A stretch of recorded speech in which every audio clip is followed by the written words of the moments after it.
Adani group के stocks ने बहुत एक्स्ट्रॉर्डिनरी रिटर्न ऑलरेडी जनरेट कर दिया था। अदानी ग्रुप के स्टॉक्स में कुछ मैनिपुलेशंस हैं। जैसे बायजूस का एक आईपीओ काफी अवेटेड है। तो मैं आईपीओ का कोई बहुत मुझे कोई बहुत लाइकिंग्स नहीं है आईपीओ के अंदर। जो आज की जनरेशन है वो कंजम्पशन में बिलीव करती है। आज ही सारे पैसे खा लो। 50 पॉलिसी से क्या अमाउंट सम अप हुआ होगा? 75 लाख रुपए 75 लाख पर एनम। हर साल 75 लाख रुपए वो पे कर रहे हैं एज फैमिली। सर मतलब ये तो कुछ ज्यादा ही इंस्पायरिंग प्लस माइंड ब्लोन हो गया कि इतना ज्यादा एक पॉलिसीज के अंदर 50 पॉलिसीज।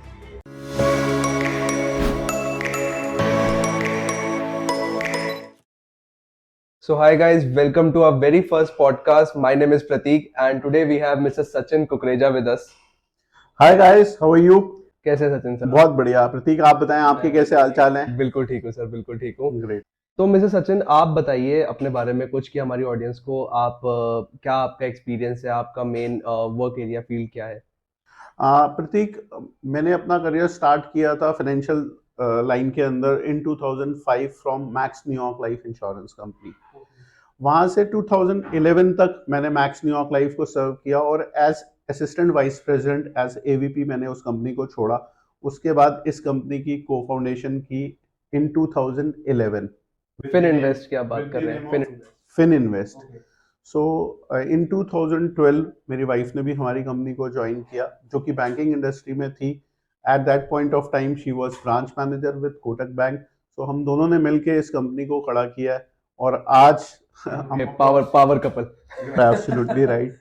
और आज हम अराउंड 150 सीआर 150 करोड़ रुपया ऑलरेडी मैनेज कर रहे हैं लोगों का। That's great. Yes. So mutual fund के अंदर कॉर्पोरेट डिपॉजिट्स, हेल्थ इंश्योरेंसेस, ये हमारे एरिया ऑफ चीज़ें हैं जिसको हम मैनेज कर रहे हैं।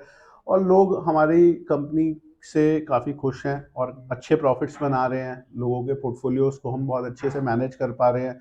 और पिछले कुछ सालों में हमने एक्सपीरियंस किया है कि लोग बेसिकली ये चाहते हैं कि उनके कोई पर्सन ऐसा हो जो उनके पैसे को अपना पैसा समझ के मैनेज करे और उनको बेटर रिटर्न दे। तो ये हम कर पा रहे हैं इस प्रोफेशन। दैट्स ग्रेट सर, मतलब एक नोबल कॉज भी इसके साथ जुड़ा हुआ है जितना मैं देख पा रहा हूँ। बिल्कुल ठीक बात कह रहे हैं हम। तो सर मैं आपसे ये जैसे स्टार्ट करता हूँ कुछ क्वेश्चन आंसर्स। और मेरा फर्स्ट क्वेश्चन रहेगा, जैसे हम एक यंग जनरेशन है, ठीक है, सो आई एम 24 इयर्स ओल्ड, ठीक है, आप जज कर रहे होंगे। ठीक है, तो हम थोड़ा होता है कि यार आजकल हम इंस्टाग्राम पे देखते हैं तो लाइफस्टाइल लोगों का बहुत अप हो चुका है, राइट। और पहले टाइम में जितना मैं सोचता हूँ कि इतना शो नहीं होता था, बट इंस्टाग्राम के थ्रू वी कैन सी कि कितना लाइफस्टाइल लोगों का अप जा चुका है और वो शो भी करते हैं कहीं ना कहीं। तो फर्स्ट क्वेश्चन, जो सबसे कॉमन वर्ड आता है इंस्टाग्राम पे, फाइनेंशियल फ्रीडम क्या है? ओके, देखो, फाइनेंशियल फ्रीडम का मीनिंग बहुत ही सिंपल है। हर एक के लिए डिफरेंट मीनिंग होगा, बट मैं बहुत सिंपल टर्म्स में आपको बात करने की कोशिश करूंगा जो मैं समझ पाया हूं अभी तक। फाइनेंशियल फ्रीडम का मतलब ये है कि आप अपनी बिजनेस या जॉब की इनकम पे डिपेंडेंट नहीं है अपने रेगुलर एक्सपेंसेस के लिए। इसका मतलब ये है, मान के चलिए आप एग्जांपल से बात करते हैं तो बहुत इजीली आपको भी अंडरस्टैंड होगा और हमारी ऑडियंस को भी समझ में आएगा कि मान लीजिए आज आपका एक्सपेंस है 1 लाख रुपीस पर मंथ का।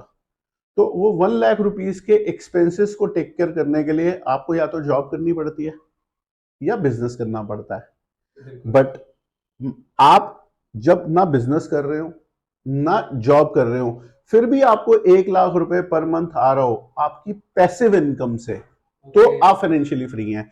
मींस जिसके लिए आपको काम ना करना पड़े फिर भी पैसे आए।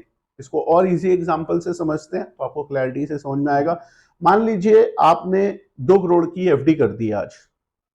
अच्छा, आज की एज में 2 करोड़ फॉर यू, राइट, बहुत डिफिकल्ट है 2 करोड़। बट मैं समझ सकता हूँ, बट मैं एग्जांपल के लिए ले रहा हूँ कि मान लीजिए आज आपने 2 करोड़ की एफडी कर दी, फिक्स डिपॉजिट कर दिया, और उसका रेट ऑफ इंटरेस्ट है 7%, राइट।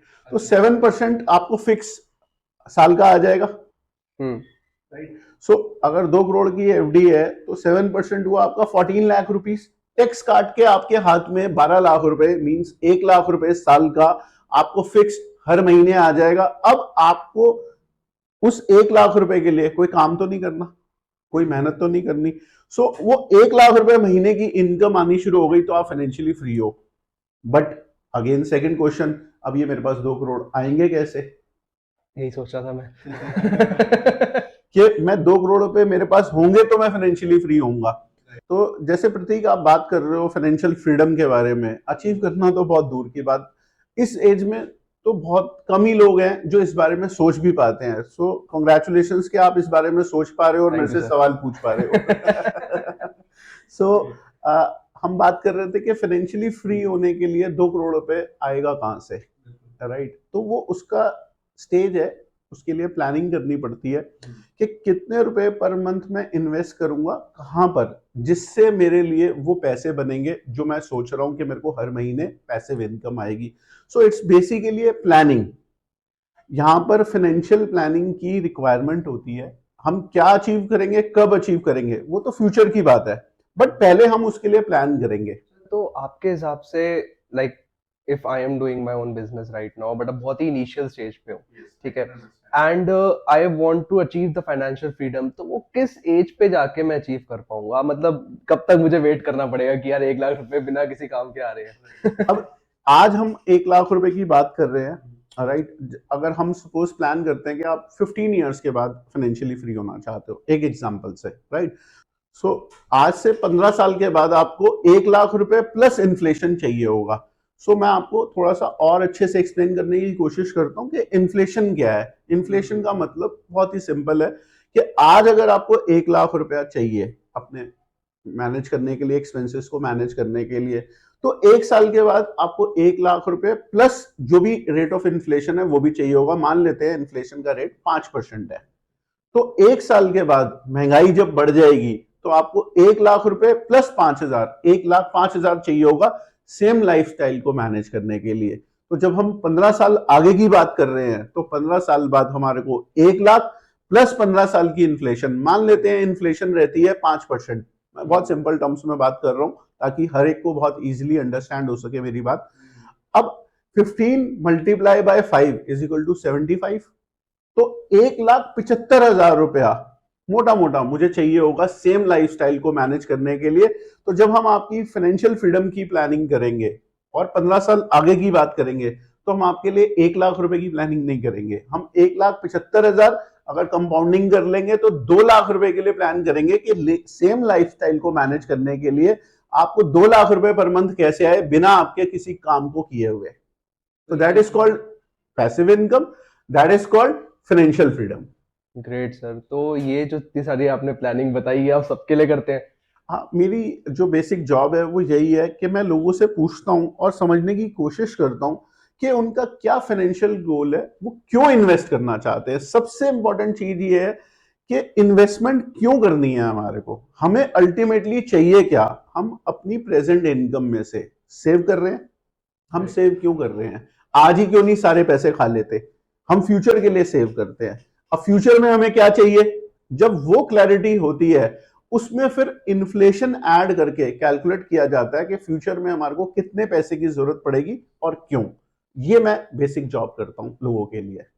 तो सर काफी मतलब ग्रेट तरीके से आपने बताया, बट मेरा इसमें ये भी एक डाउट है कि अब कैसे कोई कैलकुलेट कर पाएगा कि उसको इन फ्यूचर कितनी लाइक एक्सपेंसेस हो सकते हैं, कितने एक्सपेंसेस फ्यूचर में उसको हो सकते हैं? क्योंकि आप जैसे देखोगे right now we have a lot of things in the market जो हमें एक्साइट करता है, नए फोन्स हैं, नई कार्स है, सब कुछ है, but I think current generation जो मेरी जनरेशन है उनको शायद पता ही नहीं है कि इन फ्यूचर कितने एक्सपेंसेस आते हैं और कैसे आपको एक इमरजेंसी फंड की बहुत नीड है उसके लिए। देखिए मैं आपको बता रहा हूँ यहाँ पर ही हमारी रोल आता है। ज्यादातर यंग जनरेशन जो आज की जनरेशन है वो कंजम्पशन में बिलीव करती है, आज ही सारे पैसे खा लो, और इससे भी आगे बढ़ चुके हैं हम। इससे भी हम आगे जा चुके हैं। फ्यूचर की इनकम भी वो आज ही खाना शुरू कर चुके हैं, मींस आज ही कंज्यूम करते हैं। कैसे, मैं एग्जांपल से आपसे बात करता हूं तो प्रतीक आपको मेरी बात समझ में आएगी।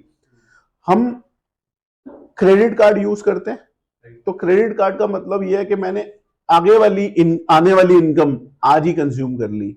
मैं लोन लेता हूं, लोन का मतलब यह है कि आने वाली 5 साल की इनकम मैंने आज ही कंज्यूम कर ली फॉर कार, राइट? तो मैंने फ्यूचर इनकम भी प्लेज कर दी, मींस लोन ले लिया उसका। आने वाली इनकम मैंने पहले ही कमिट कर दिया बैंक को या जिससे भी मैंने लोन लिया उसको कि फ्यूचर की इनकम भी मैं तुम्हारे को दे दूंगा। तो मैंने 100 रुपए कमाए और 100 रुपए नहीं खाए, 100 रुपए से ज्यादा खा लिए जब मैंने क्रेडिट ले लिया। तो ईएमआई में आजकल का लोगों का बिलीव, जो यंग जनरेशन है उनका बिलीव बढ़ता ही जा रहा है, बिकॉज हम वेस्टर्न कंट्रीज को फॉलो कर रहे हैं और वेस्टर्न कंट्रीज का ये कल्चर है, वो पे टू पे चेक में जीते हैं। सर पे टू पे चेक? पे टू पे चेक का मतलब ये है, अगर मेरी 100 रुपीज इनकम है तो मंथ के एंड में मेरे पास 100 रुपीज से ज्यादा का खर्चा है। मींस मेरे पास 1 रुपए की भी सेविंग नहीं है। अगर कोई इमरजेंसी आई या कोई सिचुएशन ऐसी हुई कि मेरी जॉब नहीं है या बिजनेस में कोई चैलेंज है, जैसा हमने कोविड में देखा लोगों के साथ आते हुए, सो उस पॉइंट ऑफ टाइम पे उन्होंने कोई फ्यूचर के लिए सेविंग नहीं की हुई, कोई उनके पास इमरजेंसी फंड नहीं है, कोई उनके पास फाइनेंशियल प्लानिंग नहीं है, वो बस एक ही चीज में बिलीव कर रहे हैं, वो है कंजम्पशन, जो मेरे पॉइंट ऑफ व्यू से इतना सही नहीं है। तो सर जब कोई सेफ्टी अमाउंट नहीं है तो फिर फॉर एग्जांपल जो फर्स्ट थिंग माइंड में आता है, जो कि गॉड फॉरबिड अभी ऐसा कुछ ना देखना पड़े, बट एक मेडिकल इमरजेंसी जब आती है, तब आई थिंक ये फंड जब किसी के पास होंगे नहीं तो फिर कैसे होगा? प्रतीक, क्या है कि 3 चीजें बहुत इंपॉर्टेंट है हर एक के लिए। It's not for young, it's for everybody. First, जितनी भी आपकी रिस्पॉन्सिबिलिटीज हैं या आपने लाइबिलिटीज ले रखी हैं, मींस लोन्स या रिस्पॉन्सिबिलिटीज हैं आपकी फैमिली पे, उसके लिए आपको एक टर्म इंश्योरेंस लेनी चाहिए। मींस गॉड फॉरबिड अगर आप इस दुनिया में नहीं है और आपके साथ कुछ मिसहैपनिंग होती है, तो जो बैंक से आपने लोन उठाया वो तो आपको पे करना ही पड़ेगा, राइट? आप पे करोगे या आपकी फैमिली पे करेगी, या आपने कुछ जिसके अगेंस्ट लोन ले रखा है वो कोलेटरल चीज चली जाएगी, राइट? तो उसके अगेंस्ट में एक टर्म इंश्योरेंस का मतलब ये है प्योर इंश्योरेंस, आपको एक लेनी ही चाहिए अपने लिए और अपनी फैमिली के लिए। दूसरी चीज, आपको एक मेडिकल इंश्योरेंस या हेल्थ इंश्योरेंस पॉलिसी जरूर बाय करनी चाहिए, बिकॉज अगर आपकी हेल्थ ठीक नहीं है और भगवान ना करे खुदा ना खास्ता आपको हॉस्पिटलाइज होना पड़ रहा है, तो उस पॉइंट ऑफ टाइम पे या तो आपकी सेविंग्स खर्च होंगी या आपको लोन लेना पड़ेगा। अगर आपके पास सेविंग्स नहीं है तो वो एक बहुत ही खराब सिचुएशन है। लेकिन अगर आपने हेल्थ इंश्योरेंस ले रखी है तो वो हेल्थ इंश्योरेंस टेक केयर करेगी कि उस पॉइंट ऑफ टाइम पे जब कोई पर्सन हॉस्पिटलाइज हो रहा है तो हेल्थ इंश्योरेंस उसको टेक केयर कर रही है। फिर तीसरी चीज है कि आप इमरजेंसी एक फंड क्रिएट करें अपने लिए, कि अगर 3-6 महीने या साल आपके पास जॉब या आपके बिजनेस में कोई चैलेंज है, तो उसको टेक केयर करने के लिए इमरजेंसी फंड से आपको हर महीने पैसे आते रहे। सो मेरे हिसाब से बेयर मिनिमम 6 मंथ्स का जो आपका एक्सपेंसेस है उसके इक्वल आपके पास इमरजेंसी फंड जरूर होना चाहिए। अब उसके बाद अगली स्टेज ये है कि आप रेगुलरली सेविंग्स करें। सेविंग्स आप बैंक डिपॉजिट्स में भी कर सकते हैं, मींस फिक्स्ड डिपॉजिट में भी कर सकते हैं, आपके सेविंग अकाउंट में भी पैसा हो सकता है, और आप उस पैसे को लॉन्ग टर्म के लिए इन्वेस्ट भी कर सकते हैं। सो मेरा मानना ये है कि आप उस पैसे को वहां पर इन्वेस्ट करें जो लॉन्ग टर्म में आपके पैसे को इन्फ्लेशन से ज्यादा बढ़ा सके। जब हम फिक्स डिपॉजिट को देखते हैं तो वो नॉर्मली 6-7, 7.5% तक की रिटर्न जनरेट करता है। अब उसमें भी टैक्सेशन है, उसमें भी टैक्स कटता है, जिस भी आप टैक्स स्लैब में है उसके अकॉर्डिंग आप पे करते हैं। तो जब वो टैक्सेस को पे करने के बाद जब हम इन हैंड रिटर्न देखते हैं फिक्स डिपॉजिट में, तो वो इन्फ्लेशन को बीट करने में सक्षम या कैपेबल नहीं है। सो मेरे अकॉर्डिंग आपको ऐसे प्रोडक्ट्स में या ऐसे फंड्स में इन्वेस्ट करना चाहिए जो इन्फ्लेशन को लॉन्ग टर्म में बीट करने का कैपेबिलिटी रखते हो। तो सर जैसा आपने बताया कि इतने सारे लोग हैं जो अब कंफ्यूज होंगे, आपने इतनी सारी चीजें बताई, आई एम श्योर लोगों को इतना नॉलेज ही नहीं होगी, तो वो जब आपके पास आते हैं, अब आप मुझे बताओ आपका वर्स्ट एक्सपीरियंस क्या रहा है? कौन सा ऐसा क्लाइंट था जिसमें आप खुद सर पकड़ के बैठ गए, यार ये तो बहुत गलत कर रखा है इन्होंने? ओके, ऐसा मुझे रेगुलरली एक्सपीरियंस होता रहता है। जब मैं लोगों के पोर्टफोलियोज को रिव्यू करता हूं तो मुझे बहुत रेगुलरली मिलता है कि लोगों ने बहुत अच्छे से अपने पोर्टफोलियोज को नहीं बना रखा। लोग बहुत सारी इंश्योरेंसेस में, एलआईसीज में, थ्रू बैंक्स या थ्रू एडवाइजर्स इन्वेस्ट करते हैं और वो ये सोचते हैं कि वो बहुत अच्छी इन्वेस्टमेंट कर रहे हैं। तो ऐसे जब मैं पोर्टफोलियोज को देखता हूँ तो मुझे लगता है कि ये क्या किया हुआ है इन्होंने, इतना इतना वो प्रीमियम, मतलब इतना इतना पैसा साल का वो ऑलरेडी दे रहे हैं, बट वो कुछ पा नहीं रहे। Means they are not beating the inflation और अपना पैसा रेगुलरली घटा रहे हैं। ऐसे बहुत सारे एग्जांपल्स हैं मेरे पास। मैं बहुत सारे ऐसे क्लाइंट्स के साथ मिला हूं, इवन बड़ी एज के क्लाइंट्स से भी मैं बहुत सारे ऐसे मिला हूं जिनके पास इतनी इतनी पॉलिसीज होती हैं, मींस 25-30 पॉलिसीज ले रखी होती। कोई एक क्लाइंट आप बता पाओ, कोई भी कि किसी का आपने देखा तो, यार आप सबसे फर्स्ट आपके माइंड में किस क्लाइंट का आया? मतलब मैं नहीं, नाम अगर नाम तो नहीं, obviously we won't disclose the name, but एक सिचुएशन क्या थी क्लाइंट की?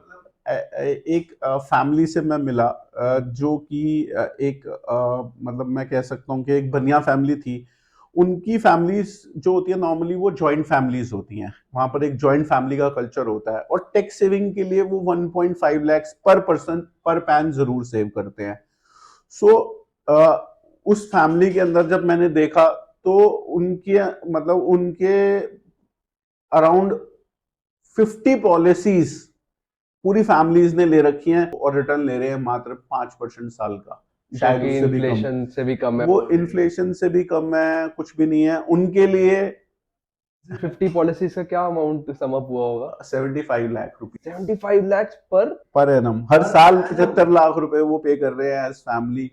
और वो सिर्फ एक ही चीज देख रहे हैं कि हमें टैक्स बेनिफिट मिल रहा है इससे, और लास्ट में कुछ इतने पैसे हमारे पास आ जाएंगे। वो ये कैलकुलेट कभी भी नहीं कर पाए अपनी लाइफ में कि इन्फ्लेशन का क्या मतलब है। और ये और कितने इस कितने टाइम से कर रहे थे ये ऐसे? मतलब अप्रोक्सीमेटली सारी पॉलिसीज थी कोई 15 साल, 20 साल, 25 साल, मतलब एवरेज 20 साल आप कह सकते हो। 20 साल वो 75 लाख रुपए साल के देंगे, तो सोचो उन्होंने कितने पैसे दिए और एंड में उनको क्या रिटर्न मिलेगा। जब उसको एक्चुअल नंबर्स में एक्चुअल रिटर्न देखेंगे तो जितने पैसे दिए उससे घटे हुए पैसे उनको मिलने वाले हैं, बट उनको ये नॉलेज नहीं थी। तो वहां पर मैंने अपना एक्सपीरियंस उनके साथ शेयर किया, उनको बताया कि आप क्या कर रहे हो, कैसे कर रहे हो, इसी को आप बेटर तरीके से भी कर सकते हो। तो आज वो कर पा रहे हैं और एक अच्छा तो कॉर्पस। कितना आपको टाइम लगा उन्हें कन्विंस करने का? मुझे कन्विंस तो मतलब फ्रैंकली स्पीकिंग मैंने नहीं किया, लेकिन उनको जब मैंने उनके साथ रियल चीजों को शेयर किया, क्योंकि उनमें से एक फैमिली का पर्सन था, मतलब एक ब्रदर था उनका, जो फाइनेंसिस को थोड़ा बहुत समझता था, अंडरस्टैंड करता था। जब उसने मेरे साथ इंटरेक्ट किया तो अराउंड 1 घंटे के बाद उसको मेरी सारी बातें क्लियर हो गई कि मैं क्या कह रहा हूँ, क्यों कह रहा हूँ। और उसके बाद उन्होंने ट्रैक चेंज कर दिया। आज वो मैक्सिमम पैसा अपना एएलएसएस, इक्विटी लिंक सेविंग स्कीम्स में इन्वेस्ट करते हैं टैक्स सेविंग के लिए, जो कि एक म्यूचुअल फंड है, और जिसमें लॉक इन भी बहुत कम है, और वो बहुत बेटर रिटर्न बना पा रहे हैं अपनी फैमिली के लिए और अपने लिए। तो ये एक बहुत बड़ा चेंज था मेरे लिए भी और उनके लिए भी। आज भी वो मेरे को हमेशा थैंक्स करते हैं कि सचिन, वो मीटिंग हमारी बहुत फ्रूटफुल थी, और कहाँ हम 5% कमा रहे थे, कहाँ आज हम 12-15% की बात करते हैं। सो एक बहुत चेंज था उनके लिए भी और मेरे लिए भी। वाह सर, मतलब ये तो कुछ ज्यादा ही इंस्पायरिंग प्लस माइंड ब्लोन हो गया कि इतना ज्यादा एक पॉलिसीज के अंदर 50 पॉलिसीज, मतलब मैंने तो अभी तक एक में भी शायद नहीं कर रखा। तो 50 तो बहुत बड़ा नंबर हो गया। ये एक एग्जाम्पल है। अगर जब हम मार्केट में जाते हैं तो हमारे को ऐसे बहुत सारे एग्जाम्पल मिलते हैं जहां पर बहुत सारे लोगों ने अपने पोर्टफोलियोज को बहुत ही गलत तरीके से मैनेज किया हुआ है। ऐसे बहुत सारे लोग मिलते हैं जो 100% पैसा फाइनेंशियल सेक्टर में अपना बैंक्स की एफडीज में रखते हैं। जितने भी हमारे को ओल्ड एज लोग मिलते हैं वो म्यूचुअल फंड्स या इक्विटीज को सट्टा बाजार समझते हैं। उनको लगता है कि ये यहाँ पर कभी बाजार ऊपर चला जाता है, कभी नीचे चला जाता है। 1992 सीडी से बोला था कि ये वॉल स्ट्रीट नहीं है अमेरिका का, ये दलाल स्ट्रीट है, सट्टा बाजार। You are absolutely right. तो आज भी बहुत सारे लोग इसको सट्टा बाजार समझते हैं और इधर इन्वेस्ट नहीं करते। मात्र 7 या 8% लोग ही हैं जो इक्विटी मार्केट या स्टॉक मार्केट म्यूचुअल फंड्स में इन्वेस्ट करते हैं। बाकी आप कह सकते हो कि अप्रोक्सीमेटली 92% लोग फिक्स डिपॉजिट्स, पोस्ट ऑफिस की स्कीम्स और ऐसी फिक्स इंस्ट्रूमेंट्स में इन्वेस्ट करते हैं। तो सर इतने इतने आप क्लाइंट से मिलते हैं, is it a very difficult job? Day to day process आपका बहुत डिफिकल्ट होता है या फिर अब तो आदत पड़ गई है, सिकंदर हो गए हो? ऑलरेडी 17 ईयर्स हो गए हैं इस प्रोफेशन के अंदर, तो अब मुझे बिल्कुल भी ये कोई अलग सा नहीं लगता, या कोई ऐसी फीलिंग नहीं आती मेरे को कि मैं ये क्या कर रहा हूँ, कैसे कर रहा हूँ। अब मुझे बहुत जल्दी समझ में आ जाता है कि जिससे मैं बात कर रहा हूँ उसका थॉट प्रोसेस क्या है, उसका माइंडसेट क्या है, उसको क्या बात उसके सामने रखनी है ताकि उसको मेरी बात समझ में आए। सो मेरा पर्पस बहुत सिंपल होता है सबको समझाने का या बताने का, कि आप ऐसे प्रोडक्ट में इन्वेस्ट करो जो लॉन्ग टर्म में आपको इन्फ्लेशन को बीट करते हुए रिटर्न दे। आप इन्फ्लेशन से कम रिटर्न ना लेके जाएं अपने घर में। बट यहाँ पर जो यंग जनरेशन है उनके लिए इसका मतलब है स्टॉक मार्केट में ट्रेड करना। पर सर जैसे यंग जनरेशन, अब आजकल आप जैसे आपने एक नंबर बताया कि एफडीज में, आई थिंक ये नंबर बहुत ग्रो होने वाला है। ग्रो से याद आया, ग्रो ऐप है, जीरो था कि कॉइन ऐप है, तो I myself also invest in those apps only. मुझे फंड्स का सब कुछ नॉलेज हो जाता है, कितने कौन से सेक्टर में वो इन्वेस्टेड है। तो जब इतनी सारी एप्स अवेलेबल हैं, तो क्या आज की जनरेशन को फिर भी एडवाइजर्स की नीड है? प्रतीक, ये जो थॉट्स होते हैं, ये जो थॉट प्रोसेस होता है, ये यंग लोगों में बहुत ज़्यादा है कि वो ये सोचते हैं कि थोड़ा बहुत पढ़ने के बाद या थोड़ा बहुत चीज़ों को समझने के बाद उनको पूरी नॉलेज आ गई और वो खुद से बहुत अच्छी से इन्वेस्ट कर सकते हैं। मैं ये नहीं कह रहा हूँ कि ये कोई गलत चीज़ है या नहीं करना चाहिए, बट एडवाइजर्स की नीड इस वजह से है कि जब हम ये देखते हैं कि एक आदमी जो खुद से इन्वेस्ट कर रहा है और जब हम ये देखते हैं कि एक आदमी थ्रू एडवाइजर इन्वेस्ट कर रहा है, जब दोनों के रिटर्न्स को देखते हैं तो डिफरेंस बहुत बड़ा देखने को मिलता है। ये एग्जैक्ट एग्जांपल के साथ मैं आपसे बात कर सकता हूं। जैसे जब हम डायरेक्ट खुद इन्वेस्ट करते हैं थ्रू ग्रो ऐप और एनी ऐप, सो उस पॉइंट ऑफ टाइम पे आप क्या देख सकते हो एज एन इन्वेस्टर? अगर आप म्यूचुअल फंड की बात कर रहे हो तो म्यूचुअल फंड में आप सिर्फ पास्ट परफॉर्मेंस देख सकते हो। पास्ट परफॉर्मेंस, सीएजीआर, सेक्टर्स किस में इन्वेस्टेड है, राइट? राइट, आप उसके पोर्टफोलियो को देख सकते हो और उसकी पास्ट परफॉर्मेंस देख सकते हो। जो मैक्सिमम लोग हैं वो सिर्फ पास्ट परफॉर्मेंस देख के इन्वेस्ट करते हैं, राइट। बट पास्ट में जो परफॉर्म कर चुका है वो जरूरी नहीं है कि फ्यूचर में वैसा ही परफॉर्म करे जैसा उसने पास्ट में किया है। मैं ऐसा क्यों बोल रहा हूँ, एग्जाम्पल से बात करता हूँ। आपने देखा होगा कि एक्सिस के फंड्स पिछले 1.5 साल से पहले एक्स्ट्रा ऑर्डिनरी परफॉर्म कर रहे थे, लेकिन अगर पिछले 1.5-2 साल का एक्सपीरियंस देखोगे तो कोई बहुत अच्छा एक्सपीरियंस नहीं है। सो आपको उस पॉइंट ऑफ टाइम पे या इन्वेस्टर को उस पॉइंट ऑफ टाइम पे आइडिया नहीं था कि एक्सेस के फंड्स आगे जाके इतना अच्छा परफॉर्म नहीं करेंगे। अब वो ढूंढ रहे हैं कि कोई उनको एडवाइस कर दे कि ये फंड्स अच्छा क्यों नहीं कर रहे, राइट। राइट। क्योंकि आपको उसकी स्ट्रैटेजी नहीं मालूम कि उसका फंड मैनेजर किस स्ट्रैटेजी से इन्वेस्ट कर रहा है इन्वेस्ट करने से पहले। बाद में तो सबको पता चल जाता है। जैसे एक्सिस की स्ट्रैटेजी है investment at any price, means growth at any price. अब इसमें क्या होता है कि आप क्वालिटी की कंपनीज को चूज करते हो और एट एनी प्राइस बाय करते हो। तो पिछले 1.5 साल से ये वाली स्ट्रैटेजी काम नहीं कर रही है। सो अब लोग जिन्होंने डायरेक्ट इन्वेस्ट किया, खुद से इन्वेस्ट किया, वो एक्सेस को सेल कर रहे हैं और आईसीआईसी के फंड्स को या एचडीएफसी के फंड्स को बाय कर रहे हैं। क्योंकि आईसीआईसी की स्ट्रैटेजी है वैल्यू, मींस वो बाय कर रहे हैं आईसीआईसी कंपनी के जो कंपनीज में पी रेशो कम है, जिसकी अर्निंग प्राइस कम है, वो कंपनीज को वो नॉर्मली बाय करते हैं। आज की डेट में पिछले 1-1.5 साल से वो कंपनीज परफॉर्म कर रही हैं और ग्रोथ एट एनी प्राइस वाली कंपनीज अंडर परफॉर्म कर रही है।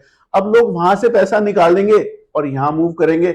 आप थोड़े टाइम बाद देखोगे कि फिर रिवर्स होगा मार्केट के अंदर, फिर ये वाली स्ट्रैटेजी काम करेगी, ये नहीं करेगी।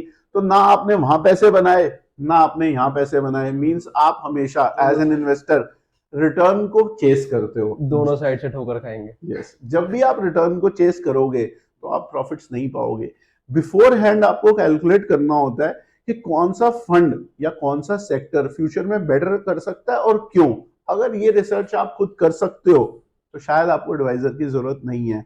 लेकिन अगर आप ये रिसर्च खुद नहीं कर सकते हो, आप सिर्फ पास्ट परफॉर्मेंस के बेसिस पे इन्वेस्ट करते हो, सो आई थिंक आपको एक एडवाइजर की जरूरत है। आई थिंक मेजोरिटी जितने भी यहाँ पे लोग हैं, वो अपनी डे टू डे लाइफ में इतनी बिजी हो, जो फाइनेंशियल सेक्टर से बिलोंग नहीं करते हैं, लाइक कोई इंजीनियर है या फिर कोई मेडिकल फील्ड में वर्क करते हैं, प्रैक्टिशनर्स हैं, उनके पास इतना टाइम ही नहीं है और वो रोज रोज नहीं इतना स्टडी करते। आपका तो ये एक काम हो गया, तो यू नो इट बेटर, आपको मार्केट की बहुत नॉलेज है, तभी आपको पता होता है कि फ्यूचर परफॉर्मेंस मैं कैसी आपको रहेगी। बताता हूँ प्रतीक क्या होता है।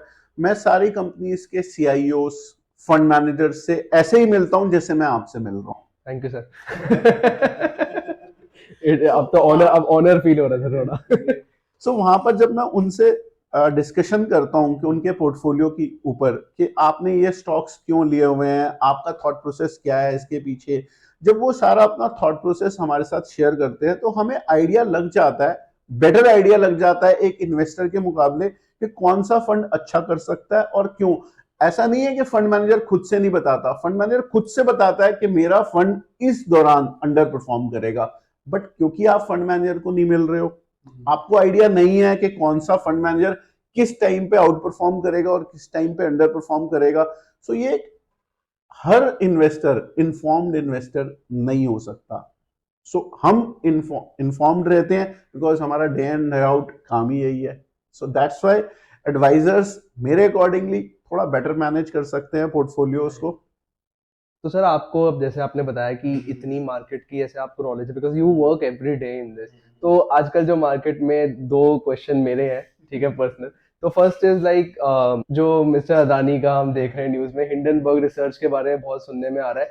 इसके बारे में आप थोड़ा शॉर्ट में बता सकते हैं कि ये क्या है और क्या हो रहा है मार्केट में इस चीज को लेके, व्हाट हैज हैपेंड? देखिए ऐसा है कि अदानी ग्रुप के अंदर अगर आप इन डेप्थ में चेक करेंगे तो अदानी ग्रुप के स्टॉक्स ने बहुत एक्स्ट्राऑर्डिनरी रिटर्न ऑलरेडी जनरेट कर दिया था. सो हिंडनबर्ग एक ऐसी कंपनी है जो कि रिसर्च लेके आती है किसी भी कंपनी के बारे में, और रिसर्च वो इस तरीके से लेके आती है कि वो पहले शॉर्ट सेल करते हैं, मींस पहले वो उस कंपनी को बेच देते हैं उस कंपनी के स्टॉक्स को, और फिर रिसर्च देते हैं, इस तरीके की नेगेटिव रिसर्च देते हैं जिसकी वजह से उसके स्टॉक्स गिरते हैं. राइट. सो अडानी के अंदर हिंडनबर्ग ने एक ऐसी रिसर्च निकाली जिसमें उन्होंने दिखाया कि बहुत सारे ऐसे पॉइंट्स हैं जिसकी वजह से अडानी के स्टॉक्स ओवर वैल्यूड है, ओके. ओवर प्राइस्ड है. वो रिपोर्ट उन्होंने जो टाइमिंग चूज की वो ऐसी टाइमिंग चूज की जहां पर Adani group 20,000 crore through FPO raise करने वाला था. उससे जस्ट 24 घंटे पहले उन्होंने वो रिपोर्ट निकाली. उस रिपोर्ट के बेसिस पे उन्होंने बहुत सारे ऐसे बातें की जिसकी वजह से ये लग रहा था कि अदानी ग्रुप के स्टॉक्स में कुछ मैनिपुलेशंस हैं.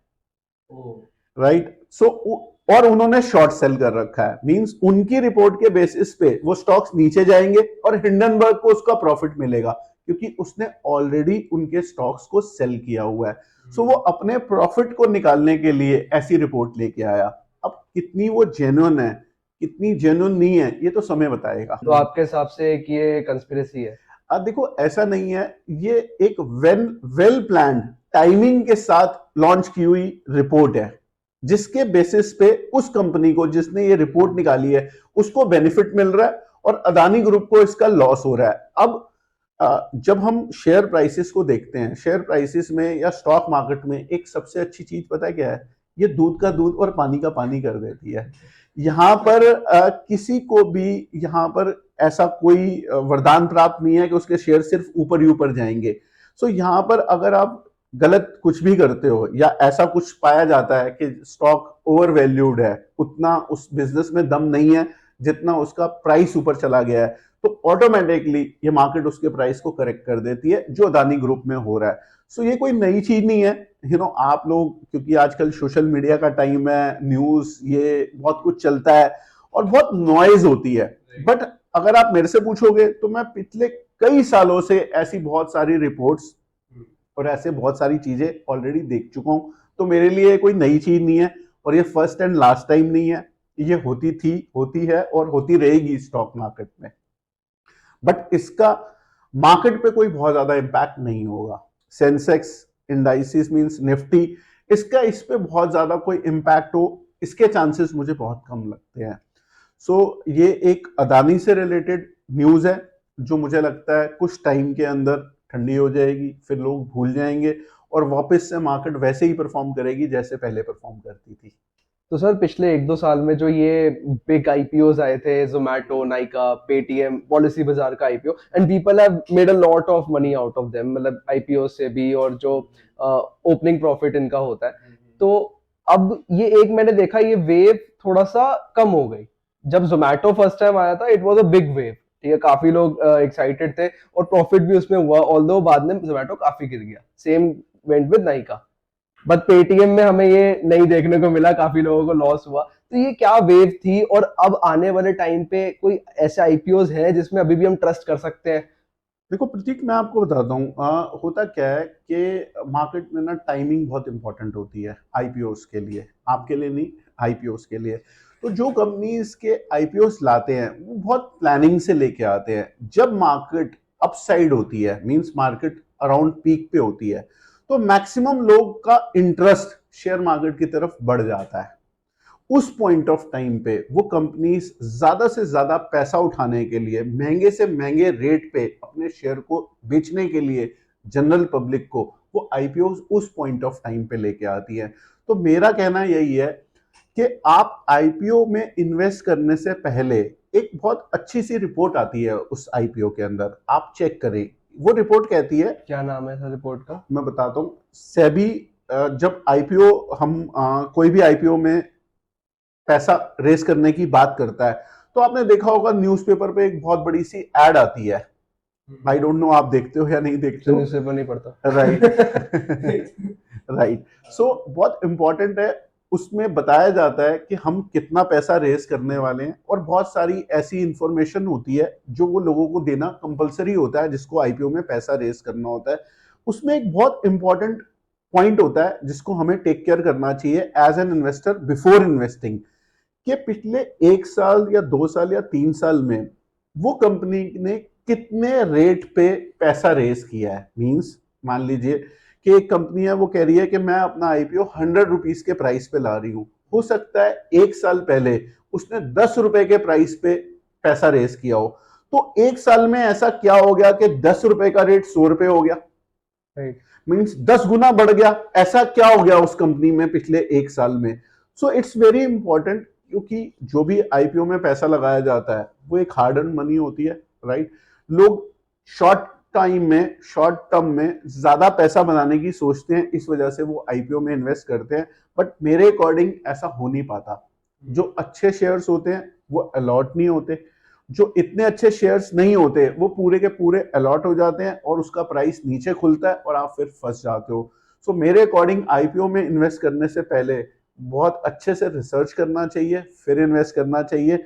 और जब मार्केट में सेंटिमेंट्स अच्छे होते हैं, मोमेंटम अच्छा होता है, लिक्विडिटी अच्छी होती है, तब आईपीओज आते हैं। आप आज के टाइम में देखेंगे कि आईपीओज नहीं आ रहे हैं बिकॉज मार्केट में सेंटिमेंट्स उतने अच्छे नहीं हैं।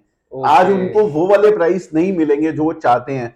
बहुत सारे आईपीओस वेटिंग लिस्ट में वेट कर रहे हैं कि जब मार्केट के सेंटिमेंट्स अच्छे होंगे वो आईपीओ लेके आएंगे। जैसे बायजूस का एक आईपीओ काफी अवेटेड है। काफी सारी और भी ऐसी companies कंपनीज हैं, हैं राइट। जो वेटिंग लिस्ट में वेट कर रही हैं कि कैसे सेंटिमेंट्स अच्छे हों और हम आईपीओस लेके आए। सो मैं आईपीओ का कोई बहुत मतलब मुझे कोई बहुत लाइकिंग्स नहीं है आईपीओ के अंदर। मैं आईपीओ बहुत ज़्यादा सजेस्ट नहीं करता हूँ। और पर्टिकुलरली ये जो आपने कंपनीज के नाम लिए, ये सारी न्यू एज कंपनीज हैं जिनमें प्रॉफिट्स तो कभी थे ही नहीं, इवन आज भी शायद प्रॉफिट्स नहीं है इन कंपनीज में। सो इनके अंदर पैसे बन सकते हैं लोगों के, लेकिन बहुत लॉन्ग टर्म में, ये शॉर्ट टर्म की गेम नहीं है। तो सर कभी फिन इन्वेस्ट का आईपीओ आएगा? डेफिनेटली। डेफिनेटली हमारी जैसी बहुत सारी कंपनीज हैं जो अभी आईपीओ लाने वाली हैं और एक आध कंपनी ला भी चुकी है। सो ऐसा कुछ भी नहीं है कि फ्यूचर में नहीं हो सकता। डेफिनेटली ये पॉसिबिलिटी है कि फ्यूचर में हम भी शायद आईपीओ लेके आएंगे अपना। Great sir, great. तो सर इसको अगर मैं समराइज करूं जितना भी आज का नॉलेज था, एक शॉर्ट में अगर आप यंग जनरेशन को कोई एक मैसेज आज पास ऑन करना चाहते हैं तो वो क्या होगा?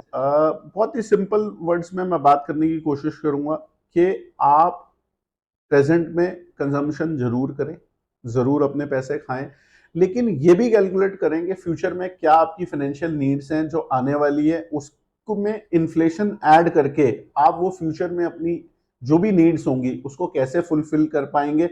वो एक बहुत इंपॉर्टेंट मैसेज है जो मैं यंग जनरेशन को देना चाहूंगा। और मुझे लगता है कि उन्हें समझना चाहिए कि फ्यूचर में वो कैसे फाइनेंशियली फ्री हो सकते हैं, फाइनेंशियल फ्रीडम को पा सकते हैं।